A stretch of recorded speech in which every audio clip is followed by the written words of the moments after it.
Thoughts.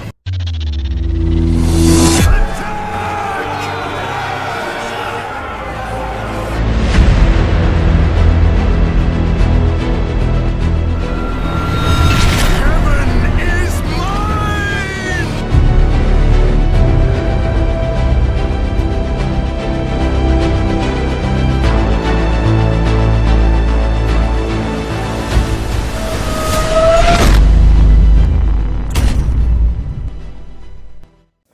Shalom saudari, kembali kita bertemu di Story of Rohani, channel yang menceritakan, membahas atau membagikan tentang hal-hal kerohanian pastinya sesuai apa yang dikatakan Alkitab. Terima kasih semua karena terus dukung channel ini. Admin doakan kita semua selalu dalam keadaan yang baik dan sehat tentunya atas pemeliharaan Tuhan. Nah, pelajaran kali ini sangat menarik. Oleh itu, jangan kemana-mana karena kita akan pelajari dari mana asal setan. Apakah Tuhan menciptakan setan?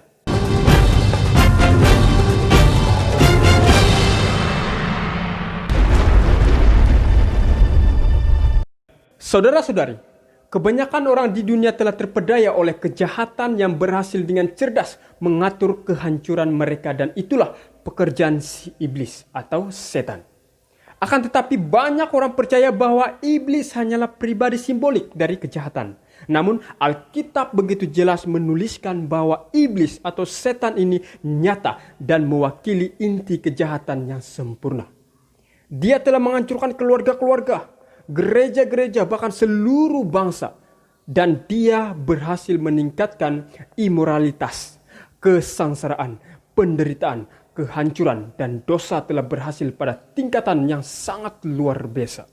Nah, mari kita lihat, apakah nama setan pada awalnya sebelum dia berdosa dan dari mana asalnya? Wah, engkau sudah jatuh dari langit, hai bintang timur, putra fajar. Engkau sudah dipecahkan dan jatuh ke bumi, hai yang mengalahkan bangsa-bangsa. Engkau yang tadinya berkata dalam hatimu, aku hendak naik ke langit. Aku hendak mendirikan tahtaku mengatasi bintang-bintang Allah. Dan aku hendak duduk di atas bukit pertemuan, jauh di sebelah utara.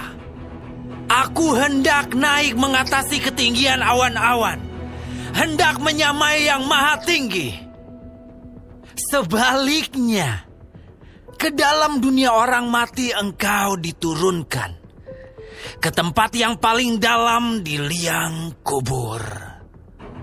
Dalam ayat itu kenyataan bahwa Alkitab menyebutnya dengan nama bintang timur atau Lucifer dalam terjemahan King James Version. Lalu dari mana asalnya? Lalu kata Yesus kepada mereka, Aku melihat iblis jatuh seperti kilat dari langit. Dikatakan rumah terdahulu Lucifer atau bintang timur adalah langit. Lalu pertanyaan selanjutnya, apakah Allah yang Maha Pengasih menciptakan setan atau iblis? Mari kita lihat ayat berikut ini. Hai anak manusia, ucapkanlah suatu ratapan mengenai Raja Tirus, dan katakanlah kepadanya, beginilah firman Tuhan Allah.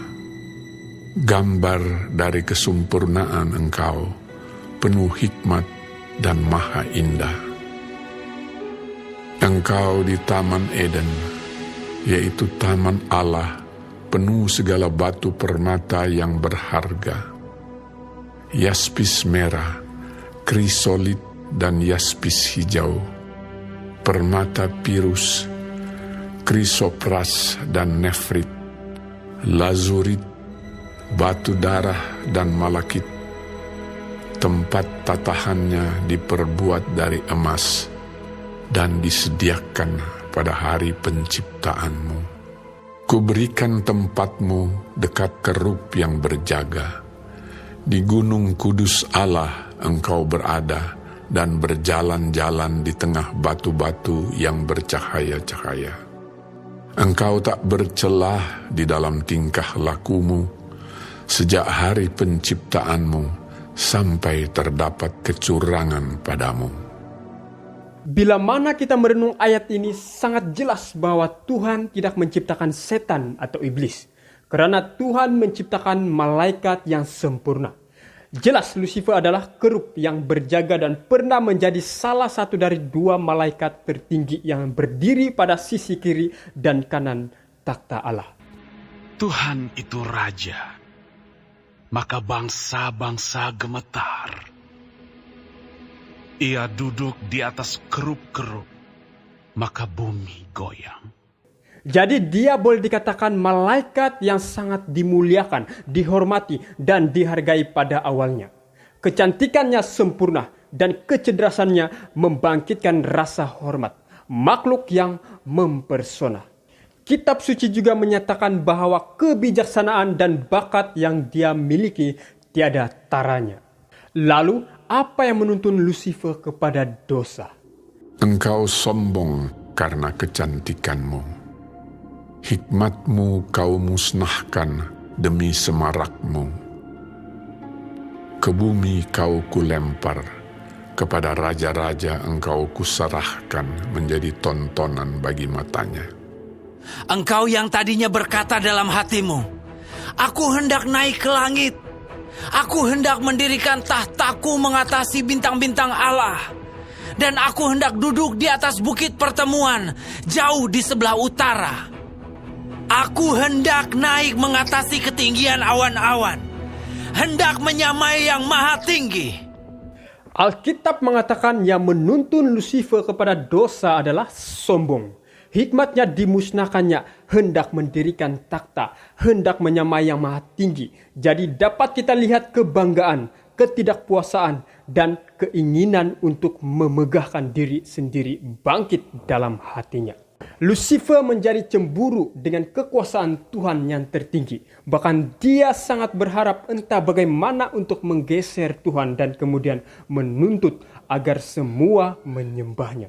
Itu adalah bentuk pengkhianatan yang paling keji. Pengkhianatannya terbukti pada saat dia mencobai Yesus dengan pemerintahan atas seluruh dunia untuk sujud dan menyembah dia. Itu terdapat dalam Matius 4 ayat 8 hingga 11. Nah, ini mengingatkan kita tentang hukum yang pertama, bahwa Tuhan berfirman, Keluaran 20 ayat 3, "Jangan ada padamu Allah lain di hadapanku." Setan ingin agar manusia melanggar perintah ini karena dia tahu jika kita tidak menyembah Tuhan, itu sama seperti kita mengikuti dia. Apapun caranya, dia tetap berusaha memaksa manusia untuk menyembahnya atau dibunuh. Dan kepadanya diberikan kuasa untuk memberikan nyawa kepada patung binatang itu. Sehingga patung binatang itu berbicara juga dan bertindak begitu rupa sehingga semua orang yang tidak menyembah patung binatang itu dibunuh. Jadi siapa yang memulai dosa? Mari kita lihat. Barang siapa yang tetap berbuat dosa berasal dari iblis. Sebab iblis berbuat dosa dari mulanya. Untuk inilah anak Allah menyatakan dirinya, yaitu supaya ia membinasakan perbuatan-perbuatan iblis itu. Dan naga besar itu, si ular tua yang disebut iblis atau Satan, yang menyesatkan seluruh dunia, dilemparkan ke bawah. Ia dilemparkan ke bumi bersama-sama dengan malaikat-malaikatnya. Jelas, Alkitab katakan bahwa setanlah yang memulai segala dosa. Dia adalah makhluk ciptaan pertama yang melawan kerajaan Allah.